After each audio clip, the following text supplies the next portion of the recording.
Alright guys, what's going on? Welcome back to the channel, welcome back to another video. Today I am detailing another car for you. So this is a pretty cool car. So this is a Toyota Soarer SC. I believe the designation is Toyota SC 430, so it's the 1UZ engine V8. Pretty bulletproof, pretty loud, as you've probably seen. Sounds great. Basically this has been sat for, well, a couple of years I think. But the previous owner bought it and it had already been sat for them. Then they let it sit for a while, and then my good friend Rich down at AutoWorks picked this up, got it running, got it on the factory. It's on factory air suspension but with a different control, so it allows you to just basically slam it. I've raised it up so I can clean it and whatnot, but yeah, it's just been sat for absolutely ages. So let me show you around. So it is black under there somewhere. Wheels, he took off his RX-7 and threw them on, so don't mind the arch cap at the minute. Like I say, that's in full raised position, but yeah, it's pretty dirty. It's ingrained, and then you'll see in here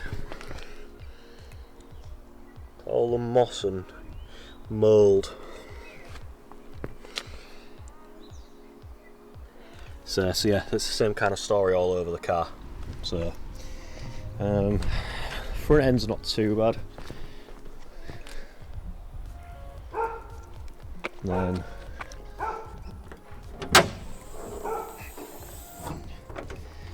this only opens that much because there's a big huge air filter there. There's the air suspension, there's extra wiring and whatnot for speakers and all that sort of stuff. I'm going to be pretty tame with this. I'm just going to wash around the edges, so I'm going to wash like the outside basically, and the scuttle, and down here. I'm not going to actually clean, and maybe the strut mounts. I'm not going to actually try and blast off the engine itself, just purely because I don't want to cause any serious issues that could cause. So we're going to be quite conservative on that. And yeah, basically the exterior just needs a really good scrub. And then the interior. These doors are really weird. They cam out almost, and they only open a little bit, but it's still really wide. I don't know, it's weird.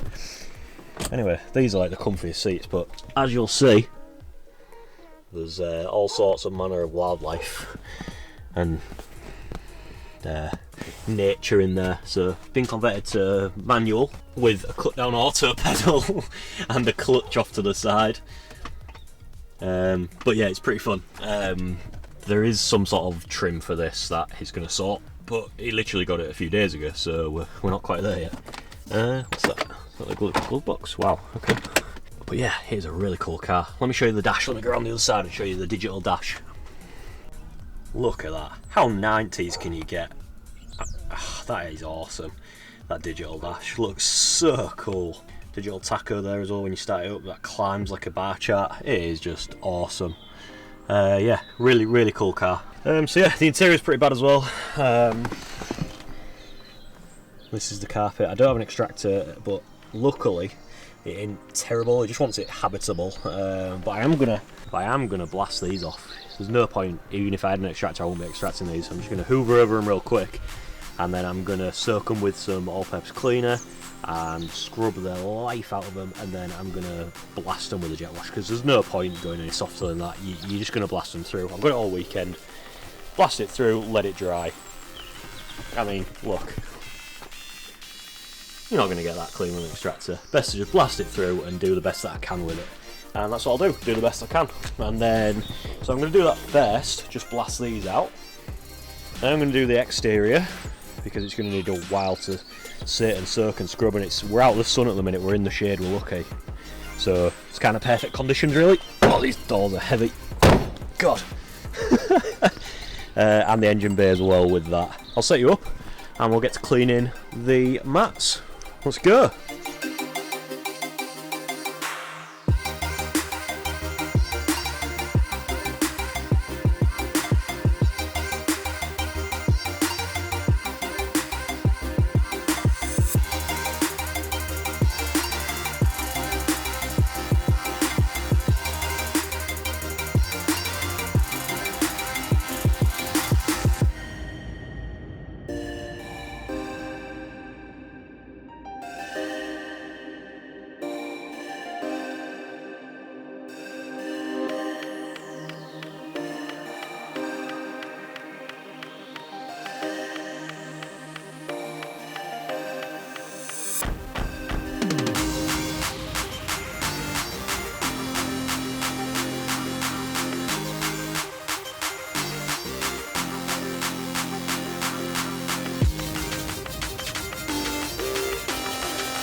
So as you'll see in the coming clips, I quickly got very invested in this. A weekend turned into a week. I ended up machine polishing it with a cutting pass, a refining pass, doing a lot more than I expected to it, waxing it and whatnot, and it took me a long time. I spent a lot of hours on this car, but once I started I couldn't stop. I got really invested in it. So that being said, the reason why I'm telling you this is because I don't have a transition to sort of the next sequence, as it were.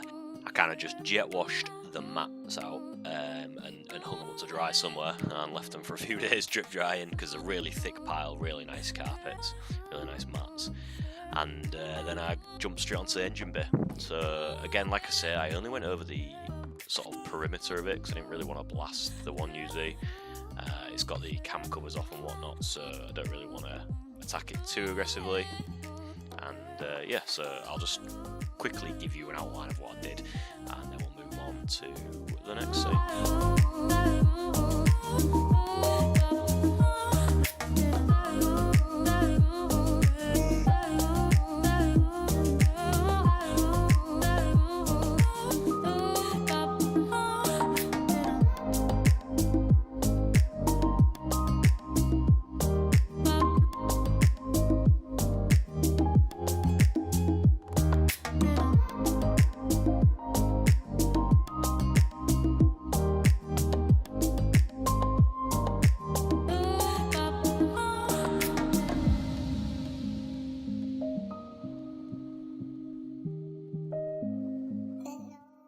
So I just gave the engine bay, like I say, a quick blast off, and then I just wipe it down to get the majority of the water off. Again, nothing too in-depth, nothing too crazy on there.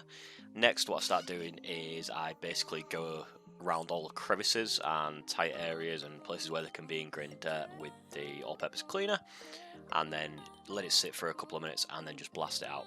I'll do this again later on. I just wanted to give it an initial blast to get all the greenery out, all the, you know, all the farm life, all that sort of stuff out of it. So there's some footage of me doing that, and then what you'll see me do is snow foam the car and go around it, and then I basically progress on to just a normal 2-bucket method wash, and that gets it nice and clean. So I'll bring you back in once we're at the next stage.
So all you see me doing now is claying the car. So instead of using a traditional clay bar, I'm using a clay mitt purely because of the surface area of this car. It's going to take me a lot less time using a clay mitt, just a bit faster.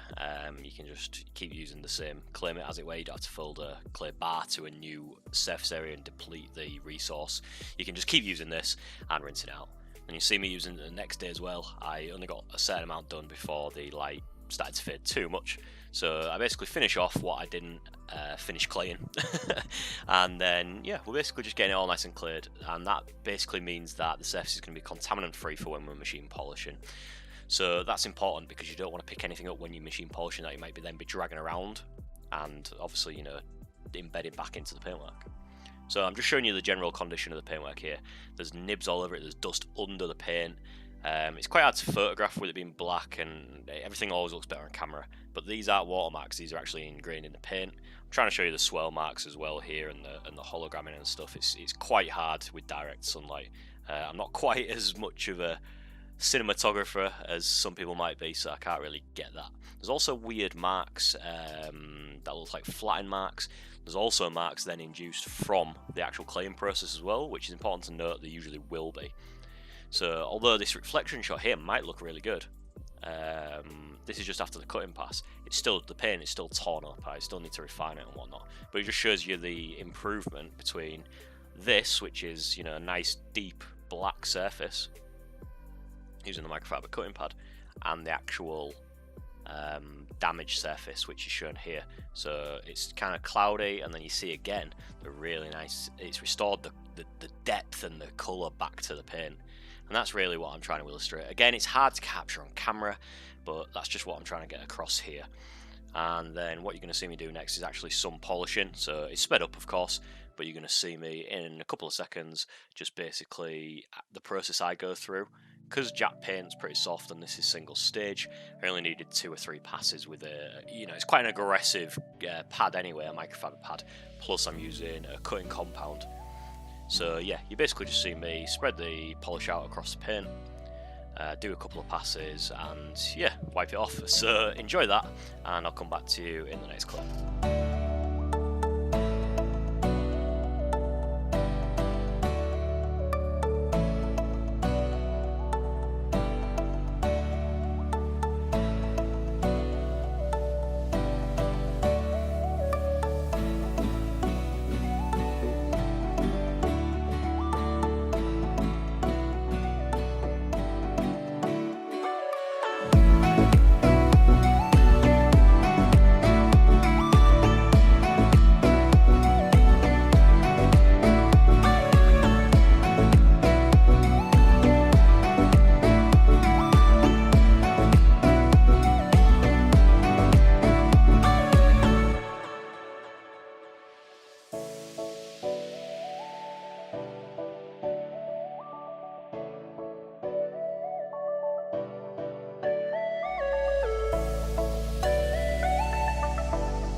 This detail. It's a big boat, and I've been busy as well this weekend, been doing some things, but yeah, we're getting there, So I've done one full side, I've done the roof, done all the pillars, the A and C pillars. There isn't a B pillar as such on these, just like a painted section with a matte finish. So and I've done the top of the boot. I need to go back over that because some hologramming on that, because I had to go quite heavy on it. But the rest of the paint's looking pretty good. So now I've got this whole side to do, the driver's side to do, and then the back of the boot, and then the bonnet. The bonnet's going to be, well, it's going to be a long process because it's a big car. But then we can wax it, and at least it's done. The exterior is done. So I guess there's nothing better to do than just get cracking.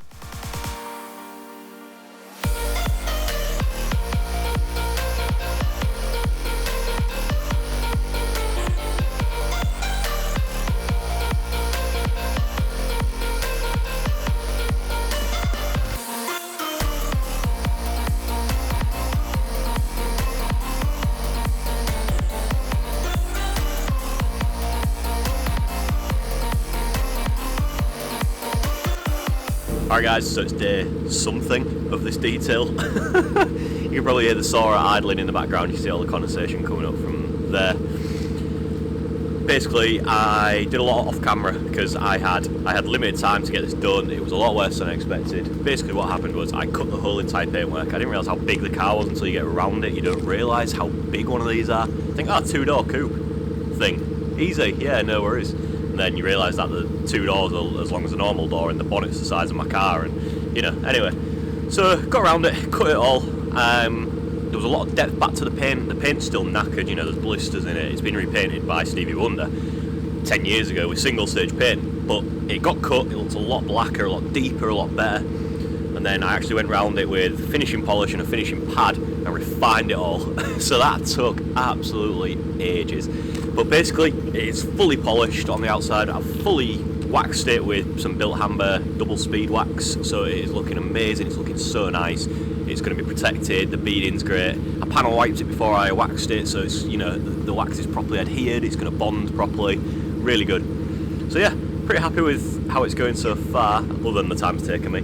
So today is delivery day, and by that I mean I'm going to go get Rich and bring him back here and get him to drive it home later. So what I need to do is I'm just airing the car up fully. It takes ages. That's why I'm running it. I'm just going to do the interior. Now the interior, yeah, it's bad, but it's not.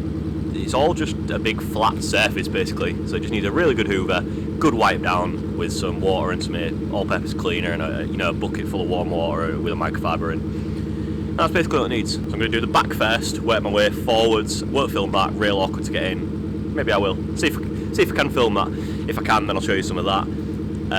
After that, I will do the front. And then basically, yeah, all I'm going to do after, when I've done the interior, I'm going to give it a really quick wash because it's been sat outside, there's polishing compounds in it. I'm going to wash it and I'm going to dry it and just top it off with some Sonax BSD, add some quick detailer, and it'll just look amazing. So, enough jibber jabber, let's get straight to it.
I invested a lot more time and effort than I expected to, but the Soarer came out pretty damn well. I'm pretty pleased with it. It's, you know, it's not perfect, but it's a long way from what it was when we started, so I'm really happy with that. Thank you guys for sticking with me, thank you guys for watching this video, thanks for your likes, your comments, and thank you most of all for subscribing. I really appreciate that, it really helps me out.